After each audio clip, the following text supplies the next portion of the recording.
ថ្ងៃនេះយើងមានមេរៀនពិសេសមួយគឺសិក្សាអំពី writing សម្រាប់ IELTS ចឹងមេរៀន IELTS ធម្មតាយើងមានសាលាល្អៗច្រើនគួរសមនៅប្រទេសខ្មែរយើងដែលគេបរៀនវគ្គត្រៀមប្រឡង IELTS ការរៀនអំពី IELTS នេះសំខាន់ពីព្រោះថាការប្រឡងតេស្តសមត្ថភាព IELTS ហ្នឹងសប្តាហ៍ថ្ងៃនេះមានការទទួលស្គាល់ទូលំទូលាយទូទាំងពិភពលោកចឹងដាក់ពាក្យអាហារូបករណ៍ទៅក្រៅប្រទេសផ្សេងៗថ្នាក់ Master ថ្នាក់អីផ្សេងៗហ្នឹងគឺត្រូវការច្រើនណាស់ហើយដោយសារតែសាលាគេគិតថ្លៃច្រើនដែរអញ្ចឹងយល់ល្អអ្នកសិក្សារៀនសូត្រគួរចំណាយពេល search មើលតាម YouTube ផ្សេងហើយ channel យើងនេះយើងនឹងចែករំលែកបទពិសោធន៍ឬក៏មេរៀនល្អៗតាក់ទង IELTS ហ្នឹងដោយ free អត់មានត្រូវអស់លុយទេយើងរៀនសិនទៅដើម្បីមានមូលដ្ឋានគ្រឹះគួរសមយើងទៅរៀននៅសាលាគេបង់ថ្លៃហ្នឹងធ្វើអញ្ចឹងទៅយើងចំណេញលុយហើយពេលទៅរៀនហ្នឹងយើងក៏តាមទាន់គេឬក៏រៀនប៉ាកែអញ្ចឹងសូមតាមដាន channel នេះហើយបើសិនបើឃើញថាមេរៀនហ្នឹងល្អគ្រាន់បើជួយ share ទៅមិត្តភ័ក្តិណាដែលកំពុងសង្វាតជាអ្នកឧស្សាហ៍ព្យាយាមដូចគ្នាហ្នឹងឲ្យបានរៀនឲ្យបានមើលមេរៀនហ្នឹងផងជាទូទៅការប្រឡងតេស្ត IELTS គឺជំនាញមួយគឺរឿងជ្រៅដែរហើយឃើញថាមុខវិជ្ជា writing ជាមុខវិជ្ជាពិបាកគួរសមអញ្ចឹងឥឡូវនេះក្នុង channel នេះយើងនឹងផ្ដើមនៅមេរៀន writing សិនហើយមេរៀនជំនាញផ្សេងយើងនឹងបញ្ចូលដូចគ្នាប៉ុន្តែសូមផ្ដោត writing នៅពេលនេះសិនអញ្ចឹងសូមទៅមេរៀនដំបូងទៅកុំឲ្យស៊ីពេលខាតម៉ោងយើងអ្នកមើលវីដេអូ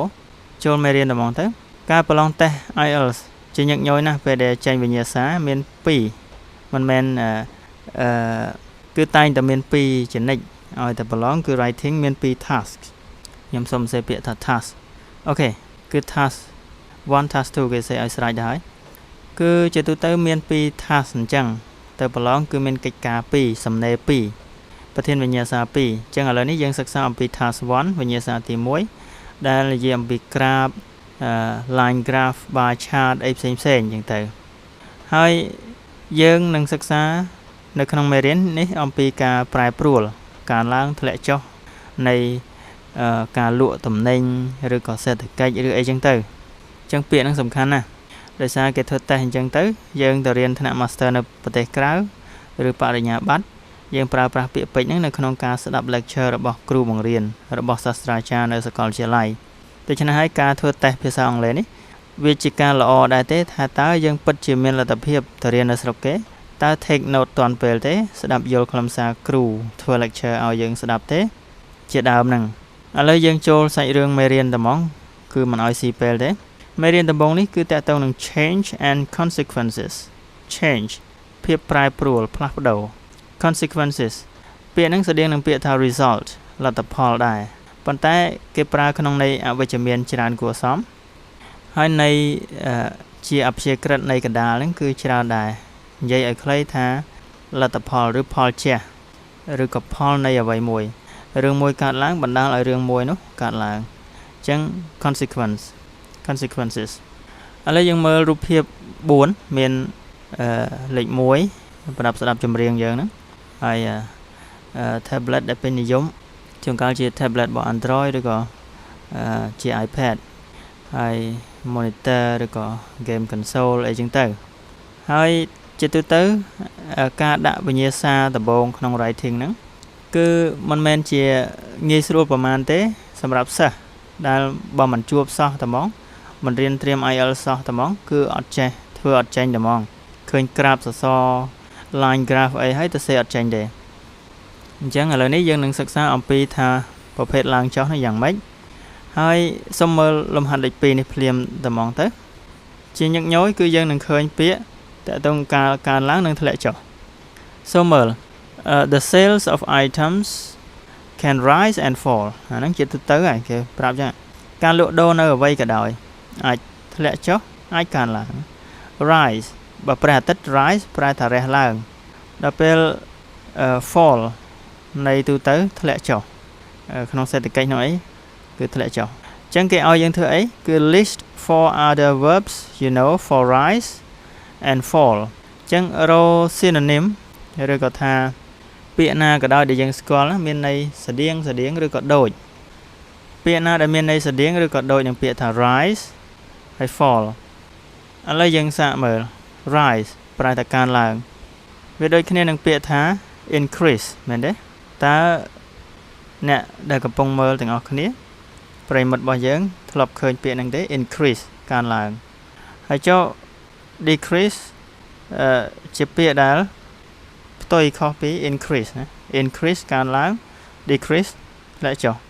ហើយអាចមានពាក្យថា go up ចឹងទៅ go up ប្រែថាកើនឡើងដល់ពេល go down ទៅធ្លាក់ចុះអូខេមានពាក្យផ្សេងទៀតដូចជាពាក្យថាអីគេអាចថា shoot up ហើយធ្លាក់ចុះអាចថា decline ចឹងចុះ sorry សេតែវាអត់សូវច្បាស់ decline ហើយកើនឡើងអាចមានពាក្យថា surge ពាក្យនេះរៀងធ្ងន់កើនខ្លាំងដែរអាចមានពាក្យអីគេទៀតណោះcome down ក៏ប្រើបានធ្លាក់ចុះ2 4អូខេប៉ុណ្ណឹងចុះអញ្ចឹងយើងនឹងឃើញហើយប្រើប្រាស់ពាក្យទាំងអស់ហ្នឹងខ្លះជាពាក្យតែមួយខ្លះជា phrasal verb ណាអញ្ចឹងសារថ្មីឃើញថាបើយើងជាអ្នករៀនសិក្សាស្រាវជ្រាវខាងក្រៅសាលាវាជួយយើងច្រើនដើម្បីពេលយើងទៅរៀនទៅបង់ថ្លៃសាលាច្រើនហ្នឹងក៏យើងចេះស៊ីជម្រៅមានមូលដ្ឋានគួរសមរៀនតាន់គេឬក៏ទៅរៀនបកែអញ្ចឹងយើងរៀនខាងក្រៅដោយ free តាម YouTube ហ្នឹងគឺល្អហើយពាក្យទាំងអស់នេះខ្លះមួយចំនួនយើងដែលកំពុងមើលហ្នឹងជួនកាលអត់ធ្លាប់ជួបអញ្ចឹងទៅថ្មីដែរអូមានន័យចឹងសោះ rise គឺបើប្រែអាទិត្យប្រែថារះដល់ពេល rise នៃទូទៅប្រែថាកើនឡើងវាមិនដូចពាក្យថា rise ប្រែថាអង្គរឬស្រូវនឹងទេទៅសេខុសគ្នា rise ហើយដូចគ្នានឹងពាក្យថា increase កើនឡើងចំពោះ decrease ធ្លាក់ចុះថយ go up កើនឡើង go down ធ្លាក់ចុះ shoot up កើនឡើង decline ធ្លាក់ចុះ surge កើនឡើងខ្លាំងដែរ come down ធ្លាក់ចុះអញ្ចឹងពាក្យរៀងធ្ងន់គឺពាក្យថា surge អូខេឥឡូវយើងទៅមុខទៀតយើងចំណុចនេះសំខាន់ណាស់ទាំងអស់គ្នាសម្រាប់អ្នកដែលកំពុងមើល match each graph A to H with the most appropriate description 1 to 10 below លេខ1ដល់លេខ10ហ្នឹងគឺជា description គឺការពណ៌នាអំពីក្រាបហ្នឹងក្រាបមានអក្សរ A ដល់អក្សរ H តើឃើញទេ A ដល់ H អក្សរ A មានក្រាបយ៉ាងម៉េច B មានក្រាបយ៉ាងម៉េច C មានក្រាបយ៉ាងម៉េចដែរអង់គ្លេសថា graph ហ្នឹងខ្មែរយើងត្រឡប់ហៅតាមភាសាបារាំងថា graph ឬក៏ក្រាបហ្នឹងឧទាហរណ៍លេខ1 sales of audio cassettes fell steadily ការលក់ដូរនៃaudio cassette ម៉ាស៊ីនចាក់កាសែតហ្នឹងណាគឺ fell មកពីពាក្យថា fall យើងរៀនមិញហ្នឹង fall ជា infinitive ធម្មតាពេល past simple របស់ fall គឺ fell យើងហៅថា verb to អញ្ចឹងទៅ past simple របស់ fall គឺ fell ធ្លាក់ចុះបានធ្លាក់ចុះអញ្ចឹងថា sales of audio cassettes fell steadily ឃើញពាក្យហ្នឹងថាមកពីពាក្យថា steady សន្សឹមវាស្តៀងនឹងពាក្យថា gradually ដែរគឺសន្សឹមជាលំដាប់លំដោយអញ្ចឹងធ្លាក់សន្សឹមយើងមើលរូបភាពណាទៅគឺគេដាក់ចម្លើយឲ្យស្រេចថាអក្សរ G គ្រាន់តែរៀងស្អាប់បន្តិចយើងសង្កេតមើលអក្សរ G មើលរបៀបនៃការធ្លាក់ចុះក្រាបធម្មតាបើយើងដាក់នៅក្នុង coordinate x y ហ្នឹងគឺរបស់យើង x និង y ហ្នឹងគូគាត់បានស្មើដែរប៉ុន្តែ x' x ចឹងទៅ y' y មកអបមកចឹងចុះចឹងក្រាបហ្នឹងវានៅអញ្ចឹ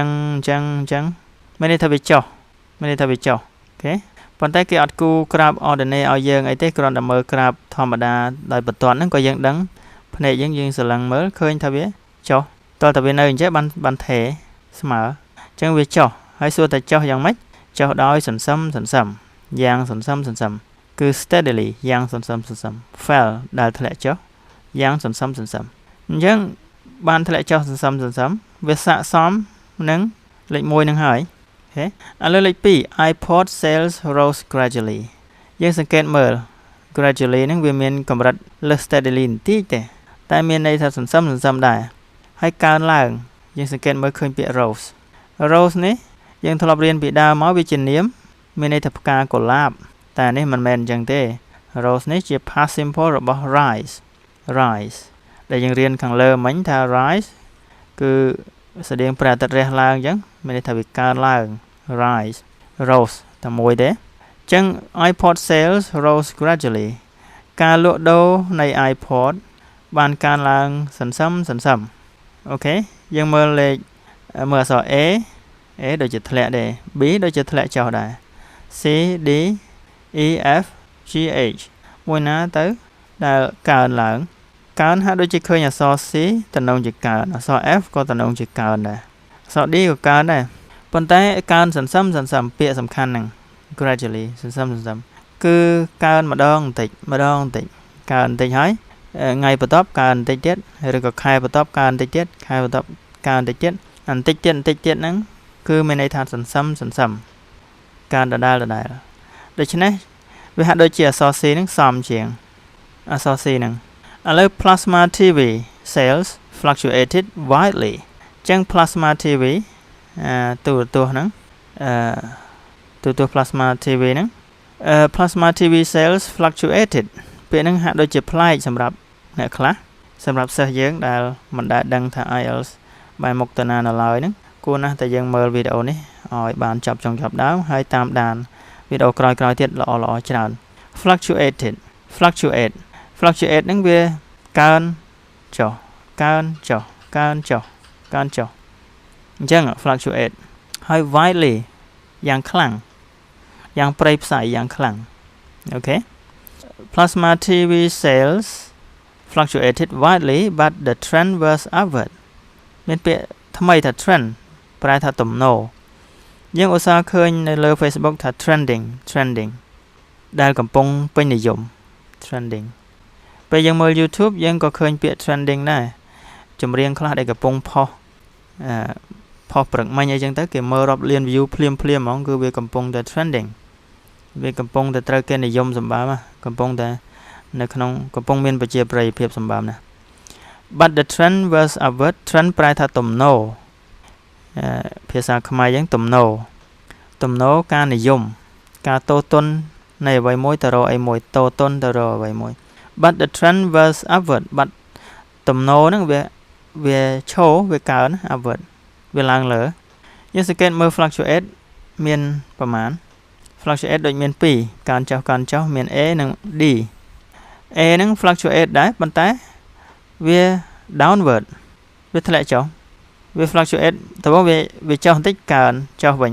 ប៉ុន្តែគិតជារួមទៅពីដើមរហូតមកវាដាំក្បាលចុះវា downward វាដាំក្បាលចុះតែនេះវាក្បាលវាឡើងលើកើនចុះ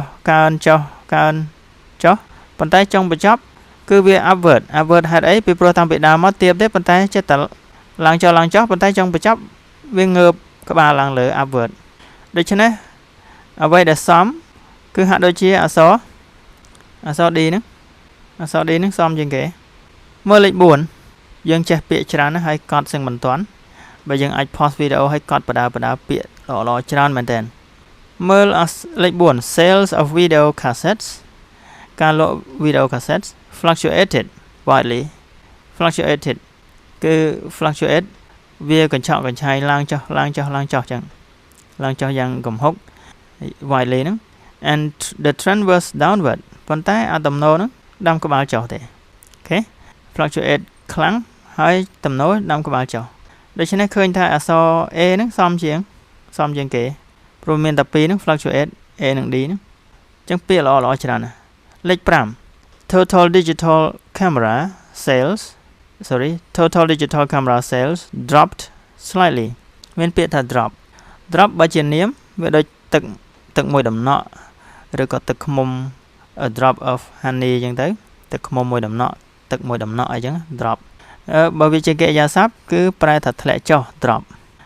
ពេលខ្លះកិរិយាសព្ទដែរតែយើងទម្លាក់អីមួយចុះយើង drop អីមួយយើងទម្លាក់វាចុះតែ drop នេះគឺជាកិរិយាសព្ទដែរហ្នឹងប្រែថាធ្លាក់ចុះ drop slightly ធ្លាក់បន្តិចណាធ្លាក់បន្តិច slightly ធ្លាក់បន្តិចការលក់digital camera ធ្លាក់ចុះបន្តិច តើមួយណាទៅមានអក្សរ A B បើយើងឆ្លើយអក្សរ G អក្សរ A C D រួចបាត់ហើយយើងសាកឆូតចោលមកកុំឲ្យយើងទើសភ្នែកអក្សរ D រួចហើយអក្សរ A ក៏ប្រើហើយអក្សរ G ក៏ប្រើរួចហើយអក្សរ C ក៏យើងប្រើរួចហើយនៅសល់ B នៅសល់ E នៅសល់ F នៅសល់ H មួយណាហាក់ដូចជាសមជាងមួយណាសមជាងអក្សរ B ធ្លាក់ដូចជាតិចជាងអក្សរ H ធ្លាក់ដែរប៉ុន្តែវាមានថេនៅកតុយធ្លាក់ហើយវាថេអញ្ចឹងមើលទៅអក្សរបើអក្សរ E ធ្លាក់ខ្លាំងពេកអក្សរ B ហាក់ដូចជាសមជាងគេវាធ្លាក់បន្តិច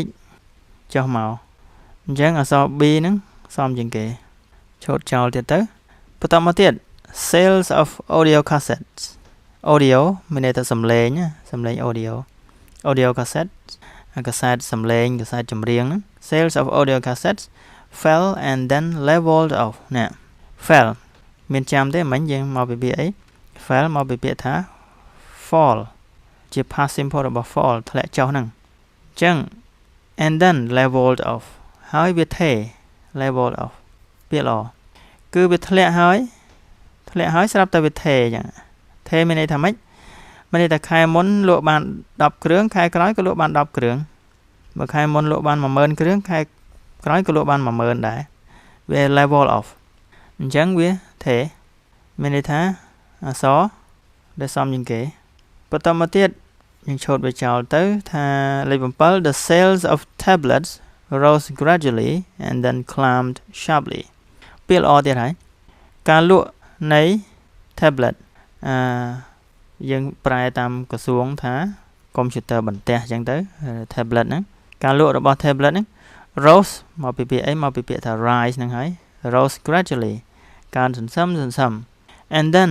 climbed sharply កើនសន្សឹមប៉ុន្តែស្រាប់តែស្ទុះហក់ឡើងយ៉ាងពេញទំហឹងហ្មង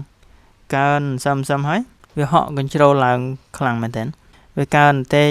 បន្តមកទៀតវាកើនបន្តិចទៀតអត់មកតែខែមុននឹងលក់បាន 1000 គ្រឿងខែបន្តមកលក់បាន 1100 គ្រឿងខែបន្តមកលក់បាន 1400 គ្រឿងស្រាប់តែខែបន្តមួយទៀតនោះលក់បាន 6000 គ្រឿងអញ្ចឹងទៅឧបមាថាអញ្ចឹងចុះវាឡើងឲ្យពេញទំហឹងហ្នឹងអញ្ចឹងគឺហក់ឡើងយ៉ាងគំហុក climb sharply អញ្ចឹងអក្សរដែលស័ក្តិសមគឺអក្សរ F ពាក្យពេចន៍ទាំងអស់នេះសំខាន់មែនទែនលេខ8 purchases of video cassette recorders ឧបករណ៍ថតសំឡេងថតវីដេអូហ្នឹងការទិញ purchase ការទិញនៃ video cassette recorders ហ្នឹង declined ធ្លាក់ចុះ dramatically យ៉ាងពេញទំហឹងយ៉ាងខ្លាំងក្លាធ្លាក់ខ្លាំងណាស់តើមួយណាដែលហាក់ដូចជាធ្លាក់ខ្លាំងគឺអក្សរ E យើងមើលខែបន្តមកលក់មកធ្លាក់ដុកហ្មង Number 9 sales of games consoles decreased ចាំទេ decrease មានន័យថាម៉េច game console ឧបករណ៍លេង game ហ្នឹងនេះ game console នេះវា decrease ស្មើនឹងពាក្យថា go down អីជាដើមហ្នឹងគឺធ្លាក់ចុះហ្នឹង decreased sales of games consoles decreased and then leveled off ធ្លាក់ហើយស្រាប់តែថេ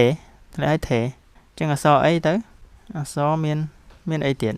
ធ្លាក់ហើយ level off ដូចជាមានតែអក្សរ H ហ្នឹងទេអត់មានណាធ្លាក់ហើយថេទៀតទេមានតែមួយហ្នឹងអក្សរ H ពីរដងឯ H Number 10 CD sales dropped suddenly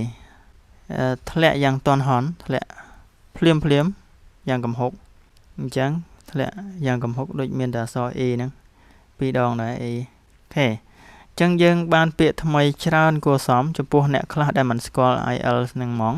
ហាក់ដូចជាការរៀនពីក្រាបអីផ្សេងកើនចុះឡើងថយរឿងសេដ្ឋកិច្ចរឿងការលក់ដូរអីនេះតាមពិតជាភាសាអង់គ្លេសដែលពាក់ព័ន្ធនឹងការប្រើប្រាស់នៅសាកលវិទ្យាល័យដែលគេធ្វើតេស្ត IELTS ហ្នឹងដើម្បីវាស់សមត្ថភាពយើងថាតើនៅក្នុង academic field យើងជាអ្នកសិក្សាអប់រំឬនៅក្នុងវិស័យអប់រំតើយើងចេះពាក្យពេចន៍ទាក់ទងនឹងរឿងទូទៅឬទេអញ្ចឹងទៅនៅក្នុងការរៀនសូត្រហ្នឹងគួរដឹងថា IELTS យើងមាន2តេស្តគឺសម្រាប់អ្នក ខ្លះគេធ្វើតេស្ត IELTS ដើម្បីទៅធ្វើការនៅបរទេសក្នុងនាមជាបុគ្គលិកជំនាញអីចឹងទៅឬក៏ជាពលករជាអីចឹងទៅគេធ្វើតេស្តដែរនៅតាមរោងចក្រនៅអីចឹងទៅគាត់ធ្វើការនៅហ្នឹងគាត់ធ្វើតេស្ត IELTS ដែរប៉ុន្តែសម្រាប់សិស្សនិស្សិតដាក់អាហារូបករណ៍អីគឺយើងត្រូវធ្វើតេស្តមួយប្រភេទគឺជាផ្នែក academic ផ្នែកអប់រំអូខេឥឡូវនេះយើងបានឃើញពាក្យពេចន៍ល្អៗច្រើនគួរសមហើយគេឲ្យធ្វើបន្តទៀតថា underline all the verbs in exercise 4 used to describe trends តើនៅក្នុងលំហាត់លេខ4ហ្នឹងលេខ4យើងពីលេខ1ដល់លេខ10នេះតើកិរិយាសព្ទណាដែលយើងប្រើដើម្បីពណ៌នាអំពី trends អំពីទំនោរកើនចុះហ្នឹងទំនោរពាក្យហ្នឹងពាក្យថ្មីសម្រាប់សិស្សខ្លះ trend ចឹង used to describe trends នៅក្នុងយើងឧទាហរណ៍សង្កេតមើល sales of audio cassette fell steadily fell ធ្លាក់ចុះគឺជាកិរិយាសព្ទ fell មកពីពាក្យថា fall អូខេក្រៅពី fell នេះយើងគួរបន្តពីក្រោមហើយលេខ2 iPod sales rose gradually ចឹងមានពាក្យអីទៀតគឺពាក្យថា rose កើនឡើងបន្តមកទៀតលេខ3 plasma TV sales fluctuated widely but the trend was upward ចឹងកិរិយាសព្ទគឺ fluctuated មាន ed ពីក្រោយNumber 4 sales of video cassettes fluctuated widely and then the trend was downward កិរិយាសព្ទដដែលហ្នឹងគឺឃើញ fluctuated ចុះលេខ5អ្នកទាំងអស់គ្នាមើលសាក pause ឲ្យទាយមើលមួយណាជាកិរិយាសព្ទផ្អាកវីដេអូ play ឲ្យទាយមើល Number 5 total digital camera sales dropped slightly អញ្ចឹងកិរិយាសព្ទគឺ dropped លេខ6 sales of audio cassettes fell and then leveled off ចឹងមានពាក្យ2មែនទេ fell ធ្លាក់ចុះហ្នឹងហើយ leveled off ជា phrasal verb មានន័យថាថេThe sales of tablets rose gradually and then climbed sharply ចឹង pause video ទាយមើលគឺកិរិយាសព្ទគឺ rose ហើយនឹង climbed 8 purchases of video cassette recorders declined dramatically ធ្លាក់ចុះ dramatically យ៉ាងខ្លាំង9 sales of games consoles decreased and then leveled off ចឹងមានកិរិយាសព្ទ2ទៀតហើយគឺ decreased ធ្លាក់ចុះហើយនឹង leveled off ថេចុងក្រោយ CD sales dropped suddenly ធ្លាក់ចុះយ៉ាងគំហុកយ៉ាងទាន់ហន់ធ្លាក់ខ្លាំងចឹង dropped ចឹងពាក្យថ្មីច្រើនសម្បូរបែបចំពោះអ្នកដែលមិនធ្លាប់ឃើញវិញ្ញាសា IELTS សោះតែហ្មងគឺល្អមែនតើយើងរៀនខាងក្រៅអញ្ចឹងសិនចំណេញយើងបំពន់សមត្ថភាពបើយើងទៅរៀននៅសាលាគេដែលល្អថ្លៃយើងចំណេញមានលំហាត់ទី4ហ្នឹងមានពាក្យខ្លះយើងសង្កេតមើលមានន័យថា slow ហើយ fast in the sentences in exercise 4ប្រយោគផ្សេងនៅលំហាត់លេខ4មិញលេខ1ដល់លេខ10ហ្នឹង adverbs such as steadily ពាក្យថា steadily ហ្នឹងជា adverb អីទៅជា adverb គឺជាពាក្យដែលបន្ថែមន័យទៅដល់ verb ឬក៏ adjective ចឹង verb នៅក្នុងករណីលេខ4នេះគឺបន្ថែមន័យឲ្យ verb describe the verbs ណា adverbs such as steadily describe the verbs find the adverbs and decide whether they mean slow or fast changes ចឹង adverb នៅលំហាត់លេខ10ហ្នឹងលេខ4ហ្នឹងពី1ដល់10នេះយើងសង្កេតមើលលេខ1 sales of audio cassettes fell steadily សំដៅពណ៌មួយមកចឹងសូមមើលប្រយោគនេះ sales of audio cassettes fell steadily fell គឺធ្លាក់ចុះសួរតែធ្លាក់ចុះយ៉ាងណាគឺធ្លាក់ចុះយ៉ាងសន្សឹមអូខេចឹងហើយបានពាក្យថា steadily ហ្នឹងជា adverb ដែលបន្ថែមន័យឲ្យ verb គឺ fell ហ្នឹងធ្លាក់ចុះហ្នឹងឥឡូវមើលលេខ2កាន់តែយល់បន្ថែមទៀត iPod sales rose gradually iPod sale rose gradually iPod ការលក់ iPod ហ្នឹង rose កើនឡើងសួរថាកើនឡើងខ្លាំងឬតិចកើនឡើង gradually កើនឡើងសន្សឹមសួរថាសន្សឹមហ្នឹងមានន័យថាខ្លាំងឬខ្សោយលឿនឬយឺត មិញយើងឃើញពាក្យថា steadily មួយហើយមកពីពាក្យថា steady ហើយមិញ gradually មួយទៀតលេខ2ហ្នឹង gradually ហ្នឹងយ៉ាងដោយលំដាប់លំដោយសន្សឹម Plasma TV sales fluctuated widely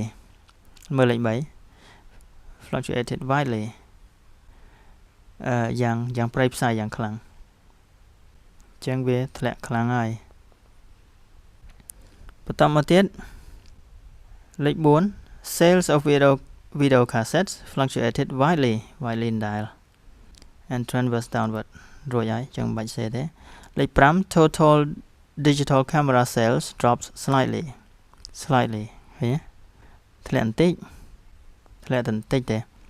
Number 6 sales of audio cassettes fell and then leveled off Number 7 the sales of tablets rose gradually ចឹង gradually យើងកត់ឲ្យមិញ and then climbed sharply អូខេនេះពាក្យល្អហើយឡើងយ៉ាងខ្លាំងធម្មតាបើកបិតយើងថា sharp it is a sharp knife sharp ប្រែថាមុតស្រួច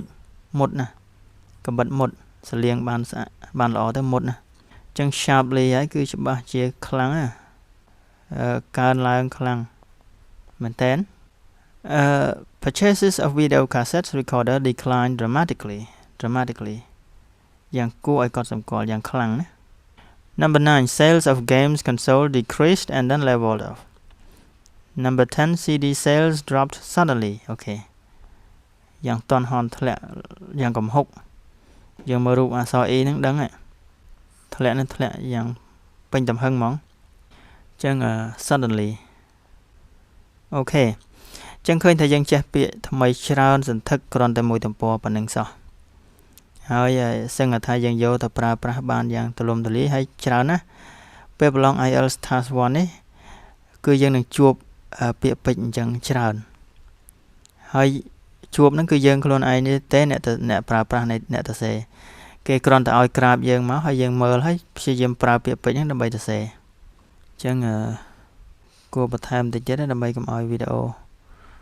នេះរឿងវែងប៉ុន្តែយើងកាត់បន្តិចសិនហើយសូមជួនកាលមើលវីដេអូនេះម្ដងឬពីរដងត្រឡប់ចុះឡើងដើម្បីឲ្យយើងកត់ពាក្យពេចន៍ល្អៗហ្នឹងមួយចំនួនរៀនហើយកត់